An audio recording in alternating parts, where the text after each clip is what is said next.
Nooruz otparastardын майрамы, биздин майрам эмес бул. Жок болгон илгери.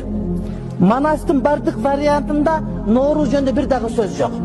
Nooruz болгон экен, канеке сүмөлөк кайнатып айчүрөк деген от жагып, манастан койчу делеп келген экен семете барыптыр деген сөз жок эч жерде.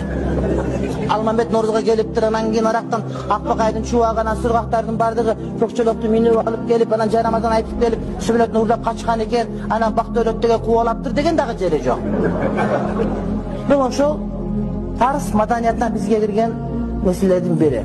Бизге Советтер Союзу Дорнакаевдин убагында кирип калды. Советтер Союзу тарап, анан Орто Азия башыбызды бириктиребиз деп, анан Тажик президентинин демилгеси менен Nooruz кирип калды бизге.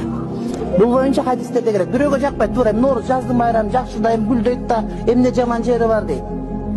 Жаман жери ушунда күн менен түн тең болуп, 12 сааттан болгон учурда күн өзүнүн тактысына жетти деп майрам болгон күн. Аны биз билбейбиз. Хадисте Абу Дауд ушул керек турматтуу ошон үчүн жөн эле жаза жылга байрамдай бериш керек, бирок Nooruzга байлаган болбойт. Nooruz күнү, Nooruzdун урматына поздравить этип бир жумуртка белекке берсе бир мушрике, факат кафара биллахи таала, акыйкатта Аллах таалага капыр болду дейт.